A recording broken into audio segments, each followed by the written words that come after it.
Hello, everyone. Welcome back. As promised, we are here to discuss empires, and I have Tyler with me. And there's been a lot of talk around the blog post that we put out discussing empires, and we wanted to go a bit deeper in this video to discuss some of the questions that you've had and just go into some of the details that you may have missed in the blog post. And so I'll be asking here some questions, and Tyler will be answering them. And hopefully you'll get a clearer picture of what empires is in BitCraft at this time and what the vision is in the future. All right, so Tyler, do you mind giving us a recap of empires? Sure. Super excited to introduce this system. Definitely something that we've been thinking about for a super long time, since really the inception of the game's original design. I think it's important to the game, both from a standpoint of making this world that we built fun and dynamic in a way that a lot of games are not, and then also important to the business as a way to fund the game's development for many decades. The core idea of the Empire system is that we want a bunch of different ways for people in the game to team up, and Empires is just one of them. So it allows people to rally around an individual person, cause, or a banner, and to kind of leave their mark in the world by writing the history of the world as you see it on the map over time. That changes over time. Now, it's not to say it's the only way for people to team up in a game. You know, we've already got settlements. Social groups are a huge part of any social survival crafting sandbox MMORPG. We're going to also have guilds. So guilds are not like settlements, and they're not like empires. They're globally distributed. It'll be a system that is free to play for sure. What you think of as a clan or a guild in another game is pretty similar to what you'd expect a guild in BitCraft to be. Although we are imagining people in our game will most likely focus them around a skill of some kind, like Fishing Federation. Call them out. Would likely form theirs around fishing. So Empires is just one of those. It's a system that's also in parallel to all the other systems in BitCraft. You can participate in the Empires as of day 1, or continue to participate in it as of day 10,000. The idea there is that the Emperor themselves is supposed to be a person of importance for whom it should feel like what it actually feels like to be a king in the real world. But that does not mean at all that other players don't participate in the Empire system. The Empire needs to be run by a collection of very motivated and cunning people who will do the appropriate strategy to expand the Empire and run a large organization and get them all working towards a common goal. So that's the purpose and the goal of Empires overall. All right, so how do empires work in more detail? Sure. So let's talk about the actual mechanics. So ultimately, the Empire system is about capturing territory on the map, change the world map to the way that you like it. So it's about putting your name and lights on the map in the Empire and the cause that you stand for. It can also be about putting banners in the world itself, right? That's something that we've thought about as well. So it needn't to be the map, but also maybe the territory that you have within the game world, like the Empire. In that way, you can sort of think of the map and the world of BitCraft as a giant skin that players are competing to own. And the particular way that you compete for this territory is that you need to create resources that you distribute out to your Empire territory. And the actual distribution of those resources can be quite complex and require logistics pipelines to be able to get them out there. But ultimately, we think of the territory of the map as something that we would refer to as a Lamborghini. That's something we wrote a blog post about before in the past, and I would encourage you to all go read that. But essentially, it's something that players may purchase and that they want to show it off. Like that's the whole point of a Lamborghini. That it's an expensive, cool thing that you show off to other people. That being said, we expect that although players will need to purchase some resources to be able to run the Empire, some of them will not be purchased, that you'll have to actually get them from the world. We expect that it's not going to be just the Emperor in this case, paying for these things, but there's going to be a lot of ways for people to contribute. either they can contribute normal resources or they can donate to the Empire and the cause and get credit for it and get cool bonuses within the Empire. So we think that'll be cool. It's something we sort of modeled after actually Twitch and the way that you can donate to streamers and get credit for those types of things. That's the kind of system that we want Empires to end up being in this case. And I will say also, even the resources that are purchased from us will be tradable in game. So you could trade for them if you want to spend a lot of time in game getting normal resources, trade for the resources that need to be from us, and then make your own empire. And that's definitely an option for people if they don't want it directly. The empire, as I mentioned, is going to require complex strategy and logistics, so it's not sufficient just to swipe with your credit card in that case. You're going to be much more successful in territory capture if you set up trade routes. You build, let's say, canals or bridges or boats and things to move your resources across the world. It's going to be a race to see who can get the most resources to a certain area as efficiently as possible. The particular way that you capture territory is by building nodes, which in this case is either watchtowers or towns, or you can also contest existing watchtowers or towns by sort of laying claim to them with resources. And that's sort of a bidding system where you get time to respond to other people who are trying to contest. So that's a very brief overview. Nice. And I guess at a more higher level, what was the reasoning behind adding empires to the game? So on a high level, we wanted to build a system that does something for players that they cannot really get in any other game, while also coming up with a sustainable way to run the game that is not that doesn't go against the philosophies that we have with respect to game monetization. So the thing that you can't get in any other game is a world which is actually dynamic. That is to say, the lore of the world changes over time, that the empires rise and fall, and you can see it. Actually, one game where you can kind of get this as well is EVE Online. And I think that's a super interesting long-term gameplay mechanic. However, we wanted to make that in a much more accessible game. So a game that is more about having a character and moving around and mining and building things in a different way than sort of having to do it as a full-time job.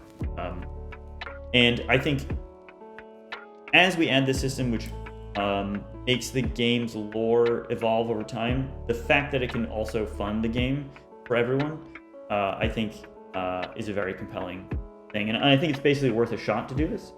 And the thing to remember is that if this is not the right system, if we get this wrong, we can always fix it and do what is right, as long as we keep the North Star of fairness fixed in front of us, which involves staying true to our theory of monetization and free trade within the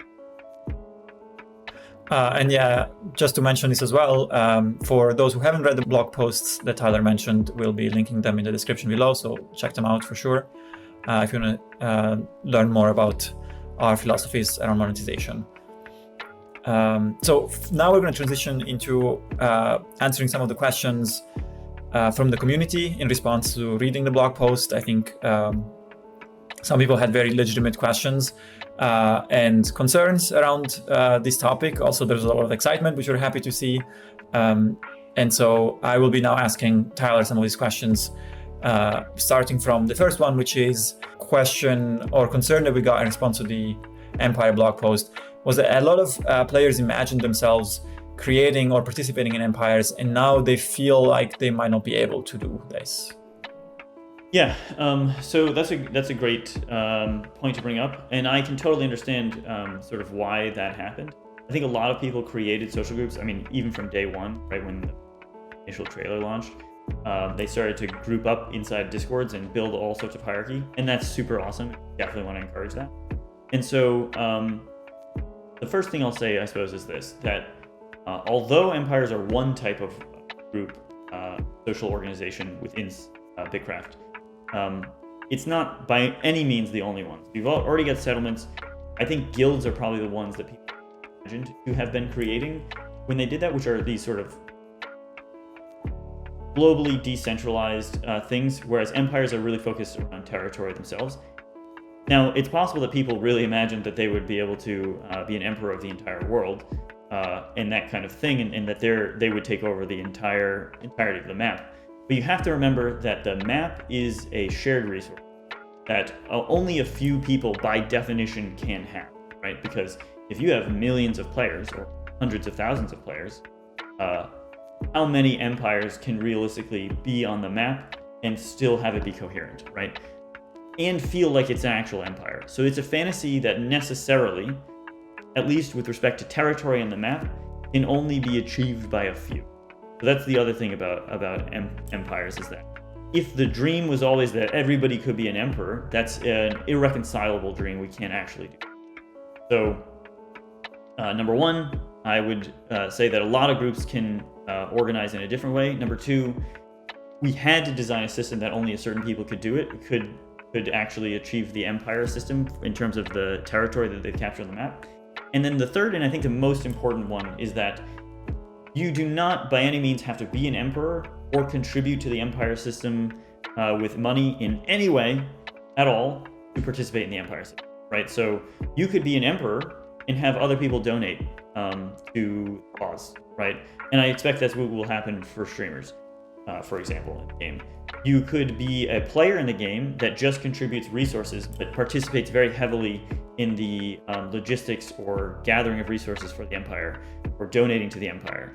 You could, in that way, with resources and time used. You could be an administrative person in the empire, helping to strategize or plan or advise the emperor, or carrying out the actual strategic part of the gameplay.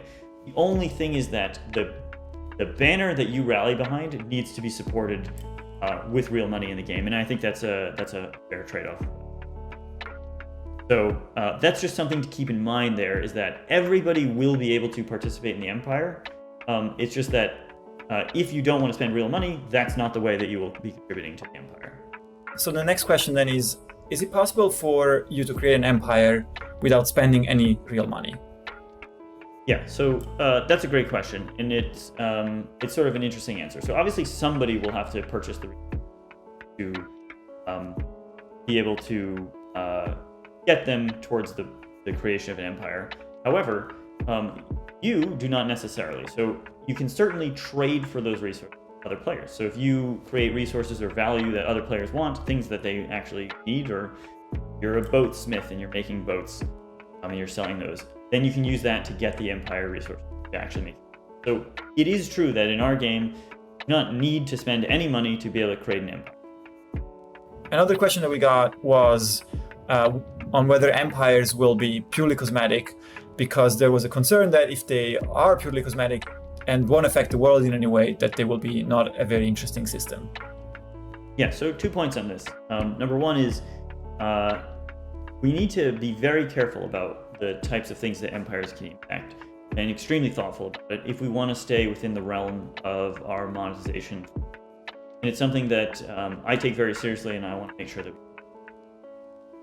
And then the second part is there's an assumption in that question that cosmetic systems cannot be fun or interesting.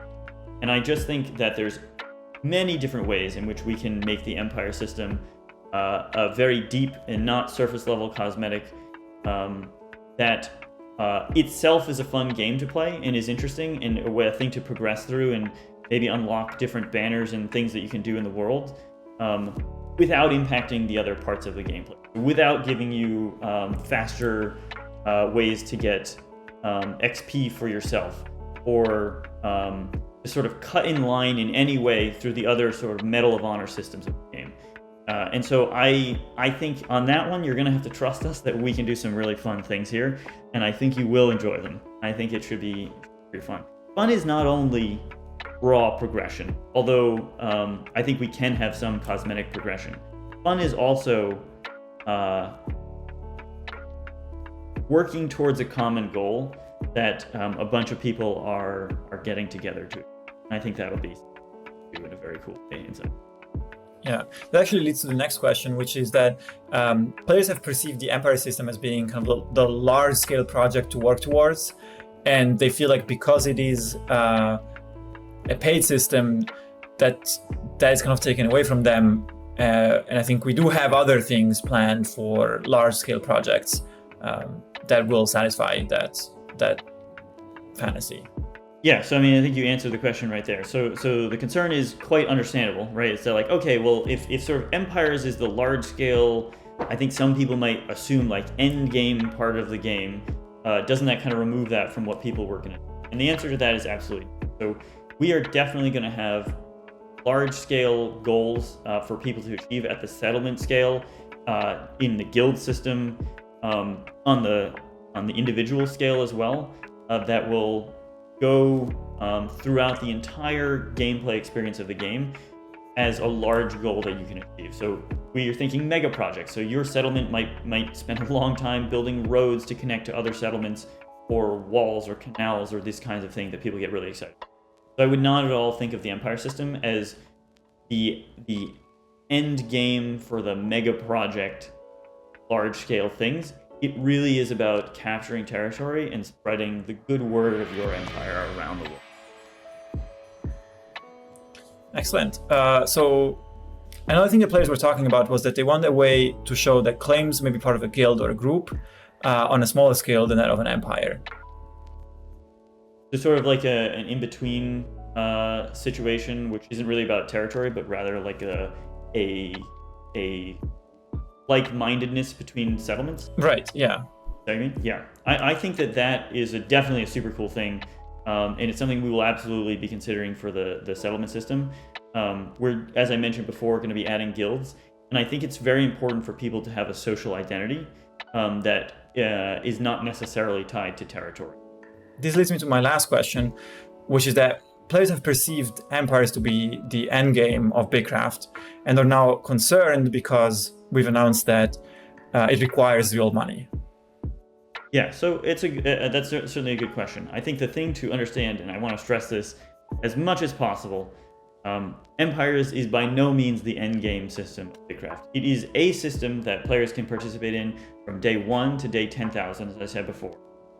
And is not an end game. It is a competitive system amongst players, and it is absolutely not the only. So there are going to be many other systems. We want the character scale system to progress into your third year of playing as well. This is something that you're progressing your character over time. We want it to be almost just as cool and awesome to have achieved the Medal of Honor of reaching the maximum level in your skill and having all of the requisite cosmetics and cool things respecting that, as it would be to be an emperor, and that the empire should want to recruit you to their empire to be able to expand and grow it in that way. There's plenty of other endgame systems that we have designed for BitCraft. It is not the only endgame system. It's not even an endgame system, and I think that's the most important thing I'd like players to take away. All right. Well, thank you very much, and we're ending this here. Please leave any questions you have in the comments. We'll see if we can do another video if there's enough interest on some of the details that we may have not covered here. And definitely like and subscribe. We also have a clip of Tyler doing this right after, so stay tuned for that.